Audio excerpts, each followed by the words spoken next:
Lain-lain niya color mga guys ang radyos ang gusto ni Idol ipatakod sa iya nga bike tapos ang balya sa akon ay patublis na lang para iwas tunok umaglagaw bla wala kulba-kulba basin ano nga lapakon nga tunok okay lang tahom Hello magandang morning sa inyo mga guys no mo ngayong adlaw mayari na ba kayo sa bisita isang mountain bike nga mountain peak nga iya nga ano nga brand bla ba ang bali Idol mga guys itakot na kanon ng in-speed nga spokes niya oil slick ang iyang color oil slick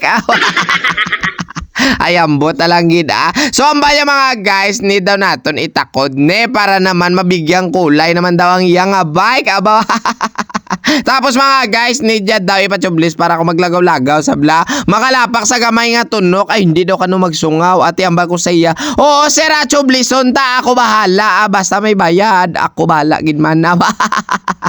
Mukhang pira. Gago! Oo, ako kumana mukhang pira. Kuya, about tutod lang. Mukhang pira. Gidman sinamaninoy ninyo. Kaya mo na mo, kuya, utang. Oo, need ko talaga kay pira. Kaya para minugbayad ta. So ari na mga guys, i-plastar tara nga aton kinanglan gamiton. So magbabaklas muna si maninoy ninyo. Ang iya gali mga guys sa cogs na ay 12 speed tapos ang iya nga hub si Mano naka ano pa rin sa naka center lock nga klase kita nyo na budlayan ako sa pagbaklas kasi nga sobrang hugot talaga yung paghigpit nila ay bilang-bilang niya. Pero wala kaso importante kang irita kay man may power tools na yung abang-abang na budlayan tamo nga. Ay di puta. Kung magbaklas kaya ka mo sa inyo interior o di kaya tubeless tubeless star o tubeless valve na ay kaksan nyo kitang iyabalbula para dasig magsungaw ay ambot na lang gida. So padayon tayo mga guys arin na nagamit kita sang aton nga barina yang ginamit ko mga guys sa paghukas ang iya nga nipples nipples plus ang spoke sa basilain nga nipples ang imo nga napanumdum.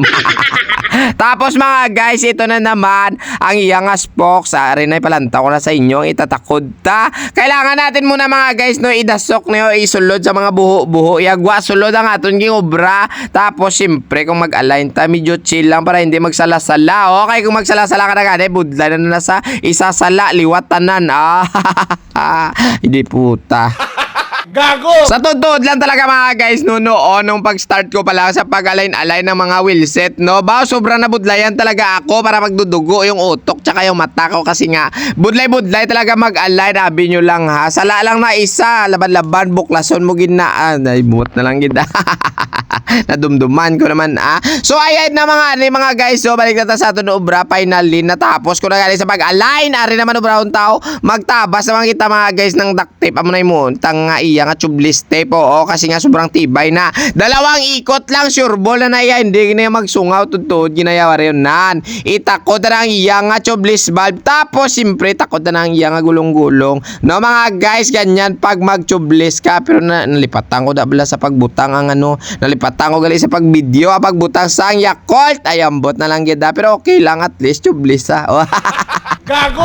So ayan na nga ni mga guys hanggang dito na lang si maninoy ninyo siguro magtatakod na lang kasi ako dyan ng gulong-gulong hindi niya-align ko yung kambyada yata ka rotor des goods na oo bayad na si Idol sa ako lang ko ipakita kay daw tama nagit ka damol labo. Sige na, rin na, finally, palanta ko na sa inyo mga guys sa dagwaya ba ako na pinamigid man sa tubeless tapos di kulay-kulay pa ang iya nga spoke. Thank you so much kay sir halong ang permis sa imo nga ride sir. Thank you, God bless, bye bye.